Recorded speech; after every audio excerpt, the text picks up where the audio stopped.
Hey guys, what's up? It's your girl Jamila and welcome back to my laboratory. Today I'm going to show you guys how to sublimate this tumbler with a mug press. I'll have everything I use listed in the description box below. And if you like this video, you learned something new, give your girl a thumbs up, share it with your friends, make sure your bell notifications on so you don't miss any of my upcoming craft tutorials. All right, y'all. First thing we're going to do is create our design in Canva. So we're in canva.com and we're going to go over to create a design and we're going to go over here to custom size. And whatever size paper you're using are the dimensions that you'll want to enter. Okay, so I'm going to do 13 by 19 because that is the size paper I'll be using today. Go ahead and hit create a design.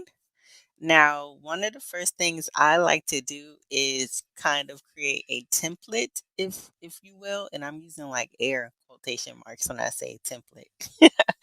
And basically, to do that, what I do is just I'm going to hit R on my keyboard, and it's going to bring up this square, and I'm just going to stretch this out to the dimensions of my tumbler, and I measured it to be about 9.5 by 6.5. Now, I do like to go add a few inches when I'm doing my designs, just to give me room for error and things like that. And I like to do this with 13 by 19 size paper because I can create two tumblers on one piece of paper. So if you have like a large order or whatever, great way, to kind of save some paper and some supplies and whatnot.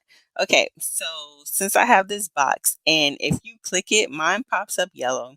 So if you click it, you can obviously change the color, any color you want. You can do it transparent, white, black, pink, whatever color you want. But really, the color of the box isn't really too important right now. I just want to keep my design within these dimensions, okay?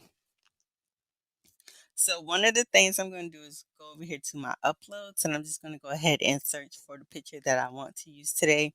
And I'm going to use this picture, which I actually ended up getting from creativefabrica.com because, back to school is rolling around. I'm going to create like a little gift bag for the teachers and stuff like that. And I just thought that, this was a really cool background. And of course, I'll have the link to this image in the description box as well as everything else I use for this video. Okay. So what we're going to do is just take this picture and put it to the measurements of our box.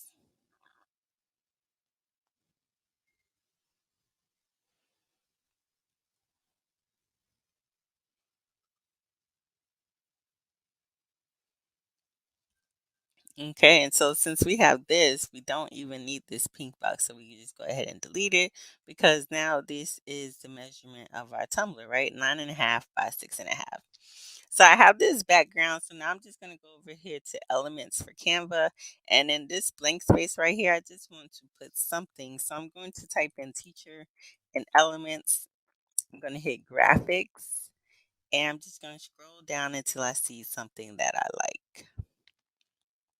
I like this, but I would like to see some similar designs. So let's click the three dots right there and hit see more like this. And now we get all of these beautiful things.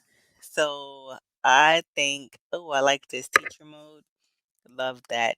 So now this is a Canva Pro. These graphics that I'm using are for Canva, free for Canva Pro users. If you don't have a Canva Pro, I'll have a free 30-day trial in the description box of this video.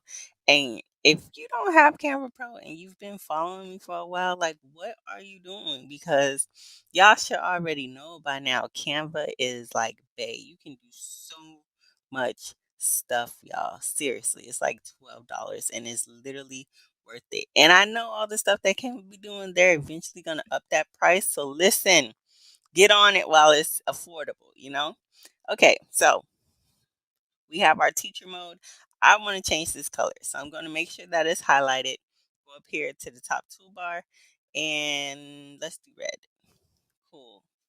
And honestly, that's pretty much it for this design that we're going to do. You know what? I think I would like to add Let's see if we can find a power button. Right, because like teacher mode on, school year starting. Um, so I mean, this is cool. Hmm.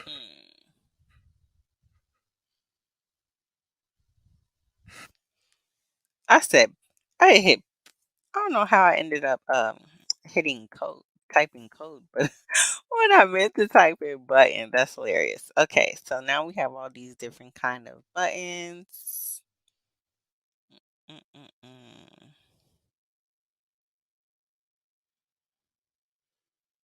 So I guess I'll just take this one.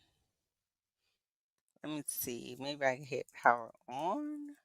I mean, type in power on.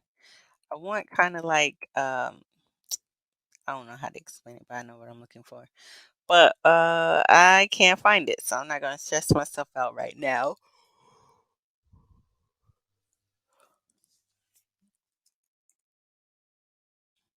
Here we go. Found it.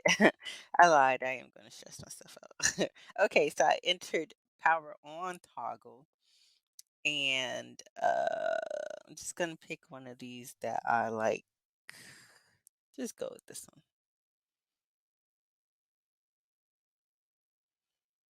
That's cute. And just size it down a little bit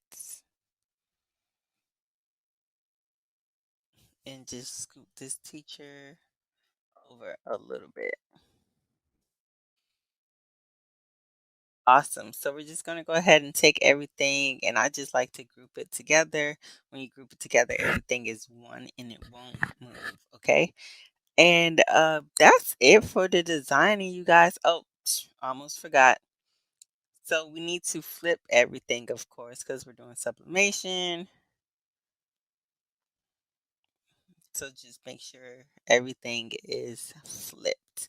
Okay, so now we're just going to go ahead and hit share, hit download.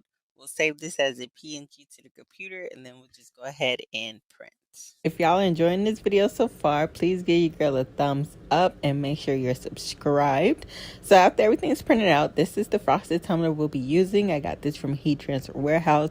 Link will be in the description box. I'm just going to go ahead and cut my image up. So when I first trim my paper, I just trim off all the extra white areas that I don't need, and then I just go ahead and wrap the paper around the mug and it overlaps. So I'm just going to go ahead and trim off a little bit more until the paper just like barely touches. Okay, and that is how you eliminate or minimize the seam that you usually get when you're doing a sublimation tumbler. So I'm just going to go ahead and secure it together with some heat tape, and then I'm just going to go ahead and trim off this extra tape at the top, because remember, we did do our design a little bit bigger, and I like to do it like that just for this reason, right? Because you can always take off, but you can never add more. So then we're just going to go ahead with some shrink wrap. Now normally I do my sublimation tumblers in my convection oven. Sadly, it has died on me, y'all. My baby broke it, so that's really why I'm using a mug press.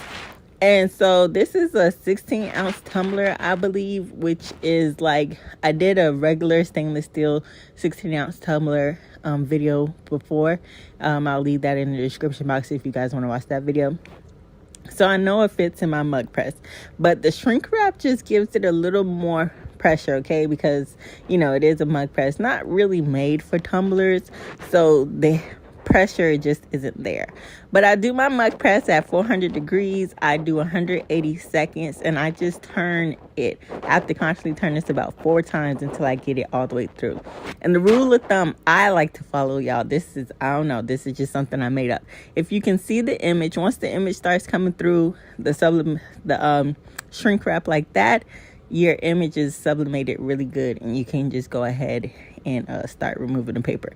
Now, like I said, that's just the rule of thumb I follow, I made up, but it's been helping me and working so far. So if it ain't broke, don't fix it.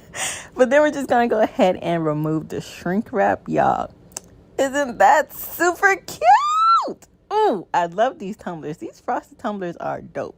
So that is it, you guys. Everything I use will be in the description box below this video. And if you like this video, you learned something new, give your girl a thumbs up. Share it with your crafty friends. And until next time, guys, thanks for watching, and I'll see you later.